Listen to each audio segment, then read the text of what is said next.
ಹೀಗೆ ಮಠದ ಗುರುವಿಗೆ ಮನಸ್ಸೋ ಹೆಚ್ಚೆ ಅಲ್ಲೇ ಮಾಡ್ತಿರೋ ಭಕ್ತರು, ಇನ್ನೊಂದು ಕಡೆ ಕೈ ಕಾಲು ಹಿಡಿದು ಎಳೆದೊಯ್ತಿರುವ ಯುವಕರು, ಮತ್ತೊಂದು ಕಡೆ ಥೇಟ್ ಸಿನಿಮಾ ಸ್ಟೈಲ್ನಲ್ಲಿ ಕಿಡ್ನಾಪ್ ಮಾಡ್ತಿರೋ ಭಕ್ತರು, ಈ ಎಲ್ಲ ದೃಶ್ಯಗಳಿಗೆ ಸಾಕ್ಷಿಯಾಗಿದ್ದು ಚಿತ್ರದುರ್ಗ ಜಿಲ್ಲೆಯ ಮೊಳಕಾಲ್ಮೂರು ತಾಲೂಕಿನ ತಮ್ಮೆನಹಳ್ಳಿ ಜಂಬಣ್ಣ ತಾತನ ಮಠದಲ್ಲಿ.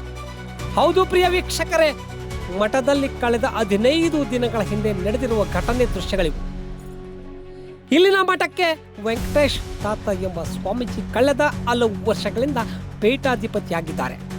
ಆದರೆ ಕಾವಿಧಾರಿ ಸ್ವಾಮೀಜಿಗೆ ಕಾವಿ ಧರಿಸಿದ್ರೂ ಕೂಡ ಹೆಣ್ಣಿನ ಚಪಲ ಚೆನ್ನಿಗರಾಯ ಅನ್ನೋ ಸ್ಫೋಟಕ ಅಂಶ ಇದೀಗ ಬೆಳಕಿಗೆ ಬಂದಿದೆ. ಆಂಧ್ರದ ಮೂಲದ ಮಹಿಳೆಯೊಬ್ಬಳ ಜೊತೆ ಈ ಕಾಮಕ ಸ್ವಾಮೀಜಿಗೆ ಅನೈತಿಕ ಸಂಬಂಧ ಇತ್ತು ಎನ್ನಲಾಗುತ್ತಿದೆ.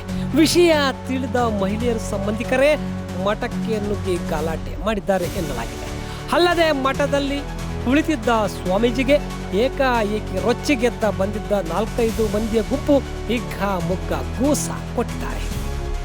ಇನ್ನು ಕೆಲವು ಹಲ್ಲೆ ಮಾಡಿದ ಮಾತ್ರವಲ್ಲದೆ ಕೈ ಕಾಲು ಹಿಡಿದು ಕಾರಿನಲ್ಲಿ ಹಾಕಿಕೊಂಡು ಆಂಧ್ರಕ್ಕೆ ಸ್ವಾಮೀಜಿಯನ್ನ ಕಿಡ್ನಾಪ್ ಮಾಡಿಕೊಂಡು ಹೋಗಿದ್ದರು. ಇಂಥ ಪ್ರಕರಣ ಮುಚ್ಚಿ ಹಾಕಲು ಪ್ರಯತ್ನ ನಡೆಸಲಾಗಿತ್ತು. ಆದರೂ ಇದೀಗ ಸ್ವಾಮೀಜಿಗಳ ಕಳ್ಳಾಟದ ವಿಡಿಯೋಗಳು ವೈರಲ್ ಆಗಿದ್ದು ಕಿಡ್ನಾಪ್ ಪ್ರಕರಣಕ್ಕೆ ಟ್ವಿಸ್ಟ್ ಸಿಕ್ಕಂತಾಗಿದೆ. ಇನ್ನು ಇಷ್ಟೆಲ್ಲ ಗಲಾಟೆಗೆ ಕಾರಣ ಮಹಿಳೆಯ ಬೆತ್ತಲೆ ವಿಡಿಯೋಗಳನ್ನು ಸ್ವಾಮೀಜಿ ಮೊಬೈಲ್ನಲ್ಲಿ ಚಿತ್ರೀಕರಿಸಿದ್ದರು ಎನ್ನಲಾಗುತ್ತದೆ. ಇದಕ್ಕೆ ಕಾರಣ ಮಹಿಳೆಯ ಸಂಬಂಧಿಕರು ಮಠಕ್ಕೆ ನುಗ್ಗಿ ಹಿಗ್ಗ ಮುಗ್ಗ ಥಳಿಸಿ ಕಿಡ್ನಾಪ್ ಮಾಡಿದ್ರು ಎನ್ನಲಾಗುತ್ತದೆ. ಈ ನಡುವೆ ಕಳೆದ 1 ವಾರದ ಹಿಂದೆ ಸ್ವಾಮೀಜಿ ಮಠಕ್ಕೆ ಮರಳಿ ವಾಪಸ್ ಬಂದಿದ್ದಾರೆ. ಆದರೆ ಮಠದಲ್ಲಿ ನಡೆದಿರುವ ಘಟನೆಯಿಂದ ಭಕ್ತರು ಮನಸ್ಸಿಗೂ ಖುಷಿಯಾಗಿದೆ. ಸ್ವಾಮೀಜಿಗೂ